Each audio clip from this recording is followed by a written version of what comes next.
Rajkot CCTV કાંડ મુદ્દે press conference આવી રહી છે, સાંભળીશું। અમારી તપાસ ચાલુ છે અને આ લોકો હેક કરતા હતા અને કોઈ દબાણ કે એ રીતે વિડિયોઝ નથી મેળવતા હતા, હેક કરીને જ મેળવતા હતા।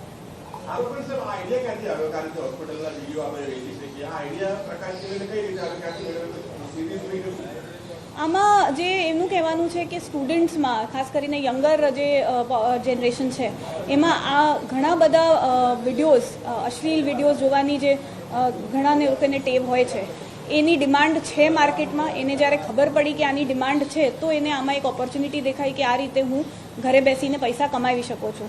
આમ જોવા જઈએ તો બંને સ્ટુડન્ટ જ છે, 12મી પાસ છે, નીટ પરીક્ષાની એ લોકો બંને તૈયારી કરતા હતા અને ઘરે બેસીને આ એક્સ્ટ્રા પૈસા કમાવા માટેની આ એ લોકોએ ચાલુ કરી હતી, ધંધો જેવું બિઝનેસ એમને ચાલુ કર્યું હતું।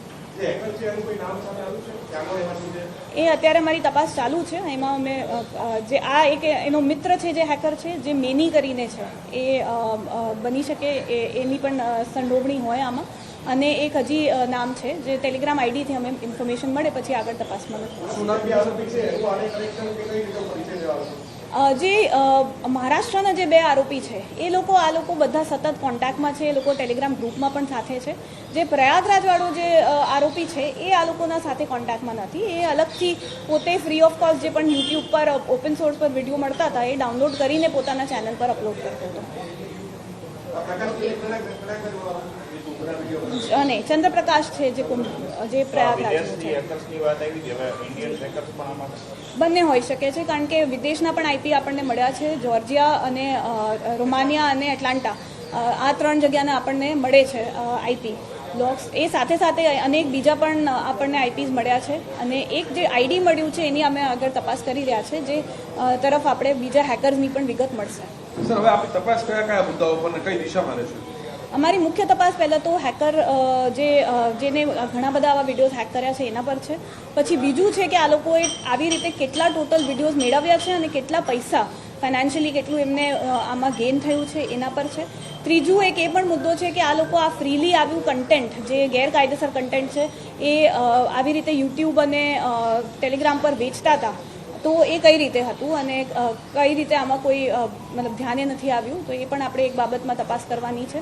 પ્લસ આ લોકો સાથે કેટલી મોટી બીજી અન્ય આરોપી શામેલ છે, આ ગેંગ કઈ રીતે ઓપરેટ કરતી હતી અને અન્ય આવી કેટલી બધી ગેંગો છે જે આવા વિડીયોઝનું સેલ અને વેપાર કરીને પૈસા કમાવાની આખી ગેંગ જે છે એના માટે અમે તપાસ કરવાના છે। સર, સાયબરની કુલ કેટલા આપણા અધિકારી કર્મચારીઓ કેટલા દિવસથી સતત કામે લાગી રહ્યા હતા, કેટલી ટીમો બહાર ગઈ, આખું ઓપરેશન કઈ રીતે પાર પડ્યું? આપણે 17 તારીખે આ ફરિયાદ નોંધાઈ હતી ત્યારથી તરત જ સાયબરની 2 ટીમો આપણે બહાર મોકલી હતી, એ સાથે સાથે ક્રાઇમ બ્રાન્ચની એક ટીમ બહાર હતી, એ સાથે સાથે સાયબરની 2 ટીમ અને ક્રાઇમ બ્રાન્ચની એક ટીમ અહીંયા અમદાવાદમાં બેસીને આખું એનું ટેકનિકલ એનાલિસિસ કરતી હતી। એ પછી અમે ત્યારબાદ બીજા 2 ટીમને પણ આપણે સાયબરના બહાર મોકલ્યા છે। આજે પણ અમારી ઘણી બધી ટીમો બહાર છે કારણ કે આખું રેકેટ જે છે, અત્યાર સુધી આપણને 3 આરોપી મળ્યા છે પણ બીજા કેટલા આરોપી હજી આની સાથે જોડાયેલા છે એના માટે અમે સતત પ્રયત્ન કરી રહ્યા છે અને આખું રેકેટ એક્સપોઝ થાય તે માટે અમારી અત્યારે પ્રયાસ ચાલુ છે। એવું ધ્યાને આવ્યું છે કે આ મુદ્દો બહાર આવ્યા પછી કોઈ ચેનલો ડિલીટ કરી નાખી, બંધ કરી દીધી, એવું કંઈ થયું છે? નહીં, આમાં અમે પોતે રિમૂવલ રિક્વેસ્ટ જે એવિડન્સ છે એને સેવ કરીને, કારણ કે આપણે એવિડન્સ તરીકે જે સ્ક્રીન રેકોર્ડ કરીને સેવ કરીને પછી રિમૂવલ રિક્વેસ્ટ એટલી કરી છે કે જે લોકોની આઈડેન્ટિટી છે, ગુપ્તતા છે, એ જળવાય તે માટે આપણે એઝ લો એન્ફોર્સમેન્ટ એજન્સી એ યુટ્યુબ પર રિમૂવલની રિક્વેસ્ટ મૂકી છે।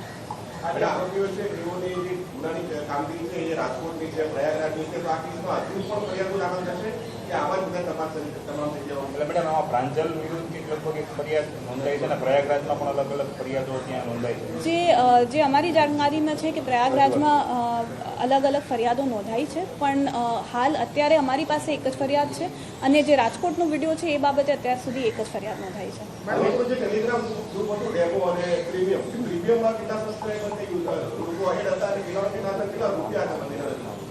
500 થી ઉપર સબસ્ક્રાઈબર જનરલના હતા, 100 થી ઉપર પ્રીમિયમના હતા। આવા ફક્ત 2 નામ આપણી સામે આવ્યા છે, પણ હજી અમે તપાસમાં જોવા માંગીએ છીએ કે બીજા અન્ય કેટલા આવા ગ્રુપ્સ છે જે પ્રીમિયમ। મારો કેસ આરોપી નંબર 1 અને 2 તરફે હતો। હાલના જે 2 આરોપીઓ હતા એમના 14 દિવસના રિમાન્ડની માંગણી પોલીસ દ્વારા કરવામાં આવેલી। બચાવ પક્ષે મુખ્યત્વે દલીલ એવી હતી કે હાલના આરોપીની ગેરકાયદેસર રીતે મહારાષ્ટ્રથી ટ્રાન્ઝિટ રિમાન્ડના વિના અરેસ્ટ કરવામાં આવેલા। કેન્દ્રીય જળશક્તિ મંત્રી સી.આર. પાટીલે મહાકુંભમાં સંગમ સ્નાન કર્યું. ધર્મ, આધ્યાત્મિકતા, સંસ્કૃતિ અને સમર્પણના મહાન સંગમ મહાકુંભમાં હાજરી આપવા માટે કેન્દ્રીય જળશક્તિ મંત્રી સી.આર. પાટીલ તીર્થનગરી પ્રયાગરાજ પહોંચ્યા. ઉત્તર પ્રદેશ સરકાર વતી રાજ્યના જળશક્તિ મંત્રી સ્વતંત્ર દેવસિંહે તેમનું ઉષ્માભર્યું સ્વાગત કર્યું અને અભિનંદન પાઠવ્યા. કેન્દ્રીય મંત્રી સી.આર. પાટીલ